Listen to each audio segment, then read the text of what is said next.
It's your boy, Sergeant Hooked on Henshins.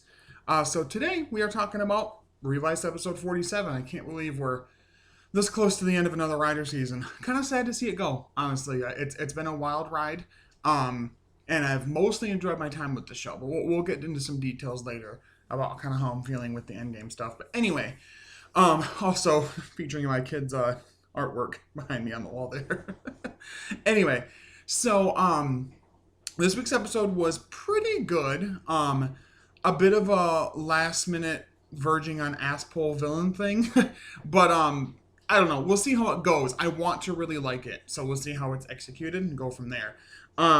So basically, this week they're all kind of reeling after the battle with Gif, and Vice starts off the episode doing like a little recap of everything that happened and how they beat Gif and everything, and that now all that's left to do is to figure out how to fix everything with Icky and his memories and all of that.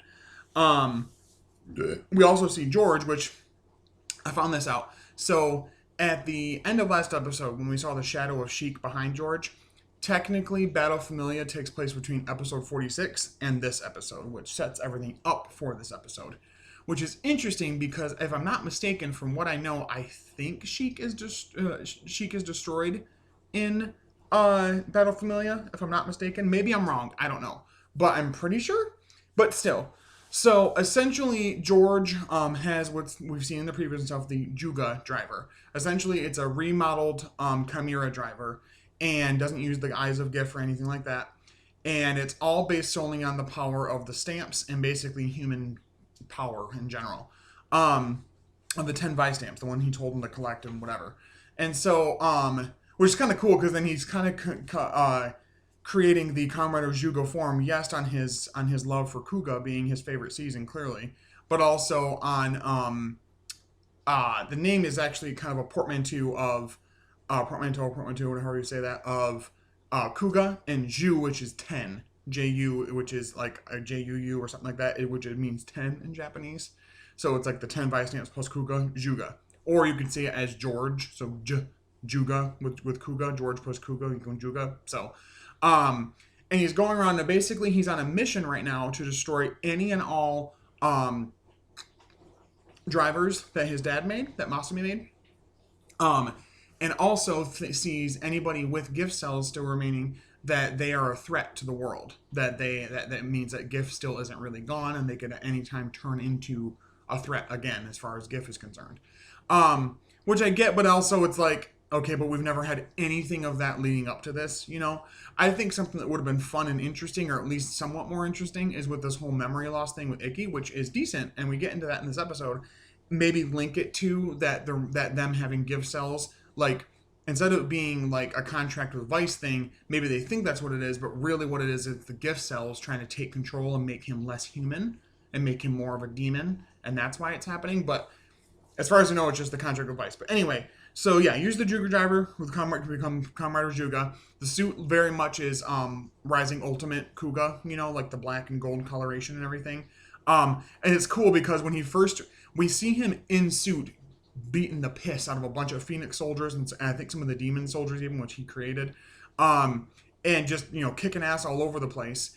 And it's kind of cool because the first time we see him transform, he actually is already transformed. My man literally flexes on all these hoes, and he unhensions, he de-transforms, demorphs, whatever you want to call it, just to yet again transform in front of them. So cool.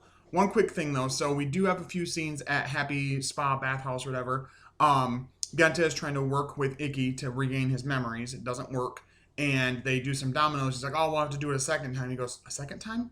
Did we do it before? So it's like really, really bad now with the memory loss thing. And Sakura's doing her own thing, going to school, and I think Lovekov like runs after her to give her lunch or something like that. Daiji's gonna go check up on all the stuff with Phoenix and everything and try to rebuild things there and check on Hiromi and Tamaki and Hikaru. And we get this weird scene where they're at like a place that apparently used to be George's house, and there's like some stain on the ground, and they really make a big deal about it, but then we don't talk about it ever again after that, which is really weird. And the whole scene just felt like a setup for like a buddy, V cinema where like the three demons users at some point are like best friends and live together or something. I don't know. It was really weird. I don't know. It was goofy. It was kind of funny though because they added the detail in of Hikaru is still technically recovering from using the 4 genomics, and also Hiromi's there and helps him bring a box upstairs. And by the time he's like halfway upstairs, he's like, because he's still got the body of an 80-year-old man inside. You know what I mean? So anyway, it's really, really cool, this transformation sequence with Juga, because you see the 10, he presses the button, and that summons out, like, spectral versions of all the 10 animals associated with those Vice stamps, right? And his transformation pose is cool, though. He, puts it in, Juga, and it kind of looks like Kamen Rider Black's Henshin, almost, which I know because I'm watching Black and Black RX right now. Well, I finished Black Commander X, but anyway. And, Henshin, and when he actually hits it, he does the, like, Ichigo thing, too. So I thought that was kind of cool. Again, they really did a good job of, like, adding into his, like, love for Rider in general, into, like, how he created the suit and the driver and the pose and all of that. I think that's really cool.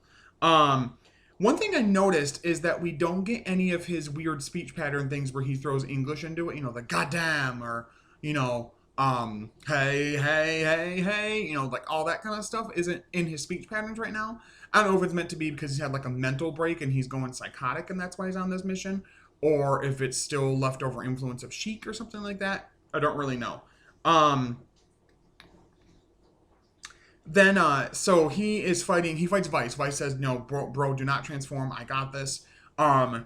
I think he ends up kicking the shit out of Sakura too. But anyway, he also fights Hana and Tamaki and damages their drivers. That's how they know that this is going on. Tamaki calls him while fighting Juga and is like, it's George, it's Karasaki, he's attacking me, And he basically gets off the phone after that. So they get their drivers, decommissioned, if you will, damaged, whatever. So he's fighting Vice and, in Giffard Rex ultimate form, whatever. And he eventually leaves. And Vice is like, well, maybe this will work. Maybe if I just transform, it won't affect you as much or it'll affect you slower. And he's like, oh, maybe.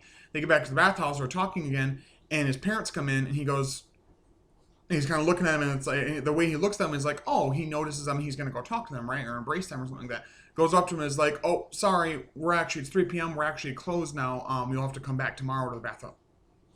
My man forgot his parents.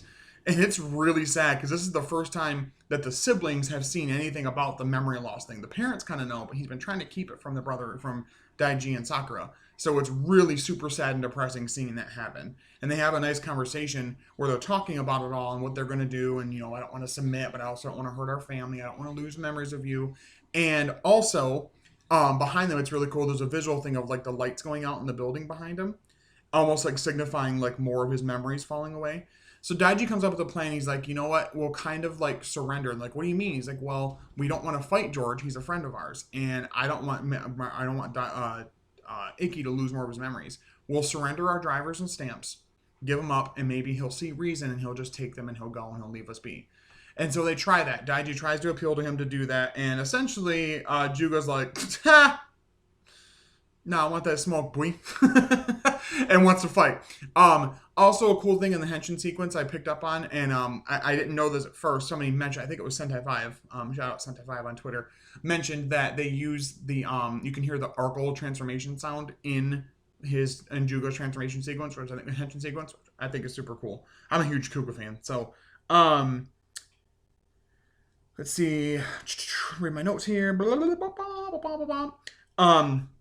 So they fight in their final forms. Daiji and Sakura, want to fight and leave, let Icky stand by so he doesn't get hurt and doesn't lose more memory. And so it's Sakura eventually in her, Muteki Jean form and clearly, Ability Live.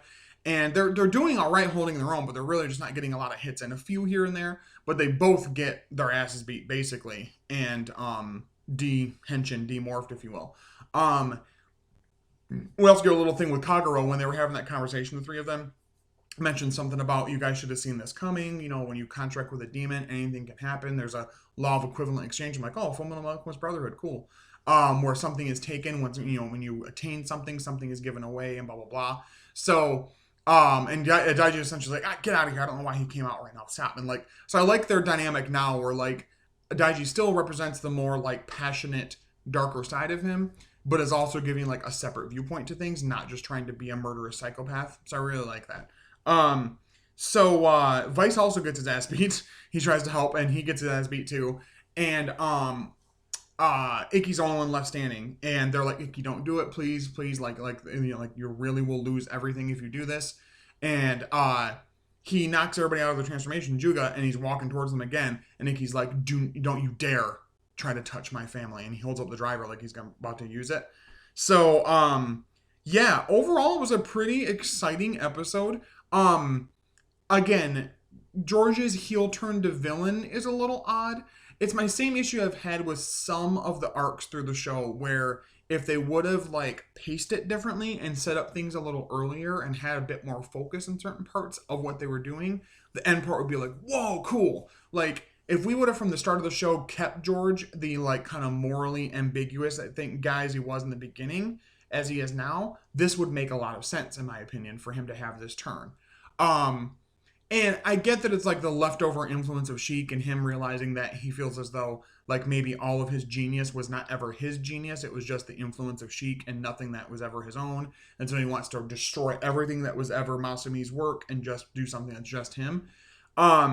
So again, there's a lot of like different weird factors to look at with this. And I wonder too, because the writer does this a lot, where like I think back to the thing with X-Aid, where with Parad, where he like died, you know, and it was like really fucking shocking because like all of a sudden Emu just ends his life, but he doesn't really, you know, because he's not really gone. He was just trying to scare the shit out of him, make him realize that life is important and blah blah blah.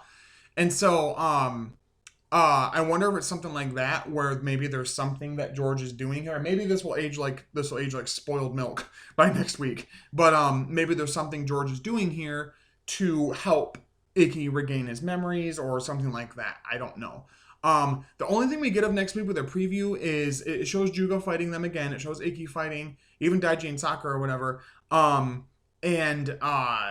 Yeah, it doesn't really give a whole lot of what's happening, which is normal for Rider near the end of it. The episode previews get less and less descriptive of what's going to happen, you know. There is some picture that surfaced, though, of most of the cast, like everybody except for Icky, basically, in the cast at all standing together, even George, watching somebody and looking concerned. So I wonder if, like, he entirely does lose his memory, and so he thinks that entirely, like, Vice is a threat and is fighting Vice at the end of it. I don't know. Somebody else had a thing that they hope doesn't happen, where, like, he like loses all his memory and like because the gift cells becomes like GIF himself or something like that. I don't know. There's a lot of different ways they could end all this, and again, it is a bit of a last minute thing to do this whole thing with George. But I mean, if it has a payoff that works to like further another plot, like getting Icky's memories back or whatever, then I'm okay with it. Maybe. I do notice that on this stamp screen at the end, they have Juga's stamp on there. Boom, we got that on there. But there's one more left. For the love of Tokusatsu and Rider, John Toei, please don't be greedy, and please, for the love of God, do not make another final last minute final form that's just the base form with nothing different at all. You did it with 01, with realizing Hopper, which was a decent, I guess, because eventually he used that again in Real X Time because Izu was using 02, whatever. You did it in Saber, and it was just the same ass suit with a new book on the belt, and that was it. Just, if you're gonna make it look different, please, God, make it look different. Or just like combine Icky and Vice into one final, ultimate Revice form or something like that. Don't let the base suit again, please. I can't do this.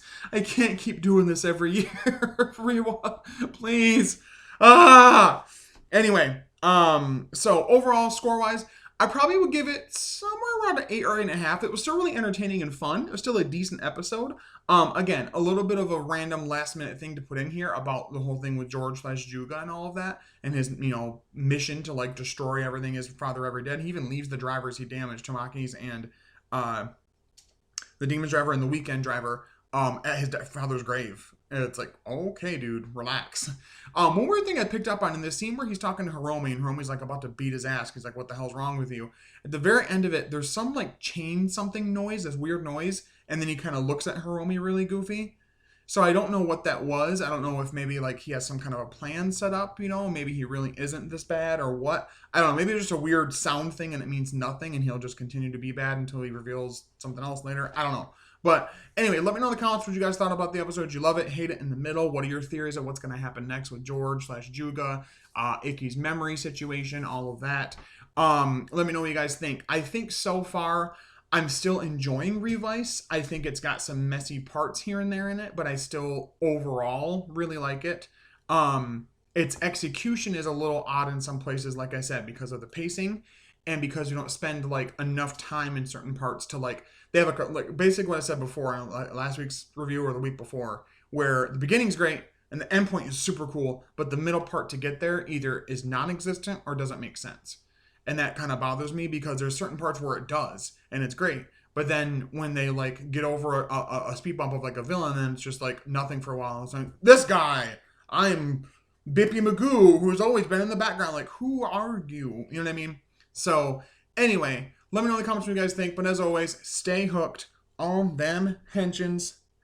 I'll see you next time.